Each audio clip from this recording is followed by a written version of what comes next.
Hey everybody, welcome back to my channel. If you're new here, hi, my name is Kelly, and for today's video we're going to be doing my December wrap-up. It's pretty late because I ended up getting sick, and this is one of the first days where I'm actually feeling good enough to film. I read 9 books in the month of December, so it was a pretty great end of year reading month. I read some Kindle reads, some physical books, and let's just get into it. So I started off the month reading a little Christmas book on my Kindle. It was called Snowed In. It's actually one of the books that I picked on one of my TBR prompts picks my reads, and I ended up giving it 4 stars. I really loved it. I'm not a huge fan of Christmas books.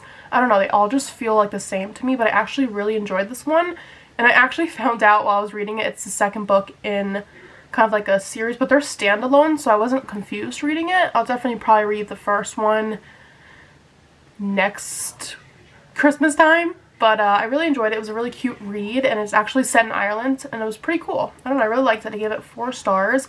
The romance was cute. The plot was actually good as well. So yeah, I really enjoyed it. Definitely one of my favorite Christmas reads that I've read.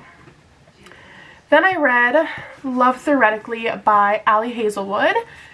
I told you guys about this in my reading for 24 hours video, so I'm not going to say too much, but I ended up giving this book 4.25 stars. I really enjoyed it, but you're following Jack and Elsie, and I will read Ali Hazelwood's grocery list. I love her writing and her books so much, so I loved this. Such a cute story, and yeah, it's definitely, I think, my second favorite book from hers. I think The Love Hypothesis will definitely always be my favorite from her, but I really enjoyed this one as well. So 4.25 stars. The romance in here was everything, and I loved it. Ooh, we're getting some sun in here. Thank you, sun, for the good lighting.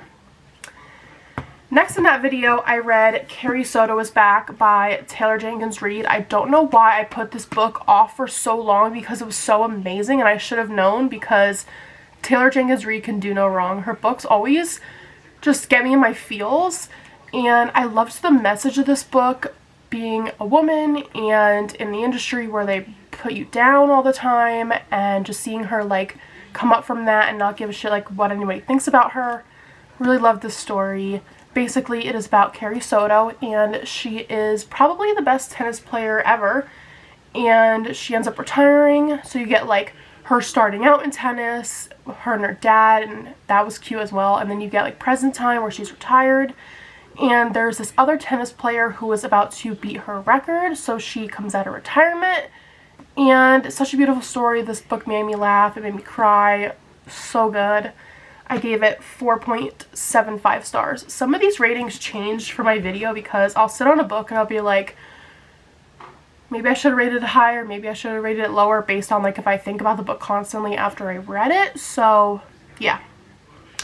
Then we have One Dark Window by Rachel Gillig. I ended up giving this book 3.75 stars. This book kind of was slow for me, and I read the audiobook for most of it, which I think really helped me get through it more. I actually really loved the concept of this, like the whole card aspect of it.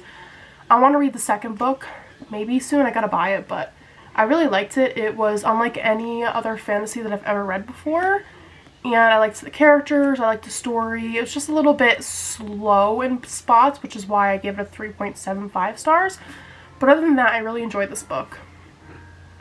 And then I was reading on my Kindle, so I read The Predator by Runix, and then I also was continuing the series, so I read The Reaper and The Emperor. I don't have The Predator, the first book, physically. I need to buy that sometime soon so we can get the full series.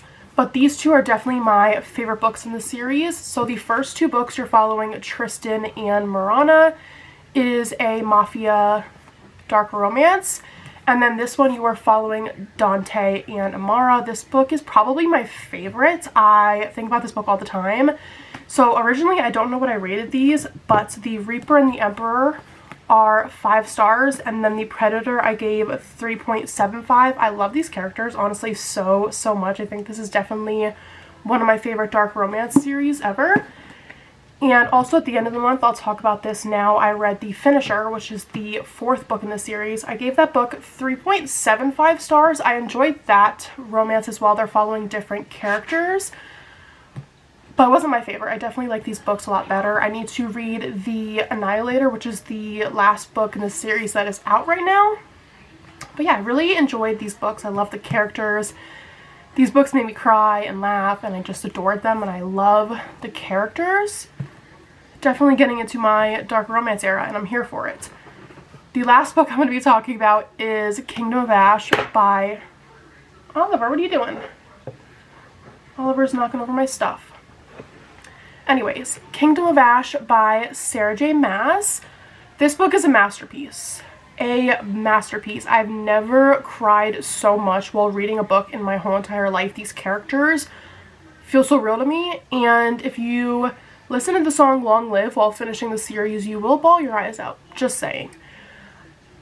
It just put me through like so much. 980 pages, and I wanted more. Honestly, when you look at this book, you're like, does a book really need to be this long? Yes, this book needed to be this long because you have so many characters and so many different point of views that you're seeing and so many different storylines that you're following. Oh, I love these characters. I love these characters so much. This series and the Addicted Calloway Sisters series are probably going to be my favorite series of all time. How many times can I say the word series before it gets annoying? I don't know. But yeah, I love these books. Please read the Throne of Glass series. And when you start it, the books do start out a little bit slow, like especially the first few books. But honestly, I enjoyed the first few books. Some people say they're hard to get into. I enjoyed them. But please keep going, because this book, 5 bajillion stars. This book is probably my Roman Empire. I think about it all the time. And I miss these characters. And sometimes I'll just like look through the highlights and tabs and be like, should I reread this series already? That's what I'm feeling, because this book definitely put me in a slump. I've had kind of a hard time trying to get back into books like right now. Also, I got sick, so that mixed with finishing this series slumped me out. So good. Read the series. Honestly, I recommend all of these books that I read in December. They were all really good. And it was a great way to wrap up 2023. I read 108 books, I think was my total for the end of the year. Or 107, something like that. So I surpassed my goal, which I'm really proud of.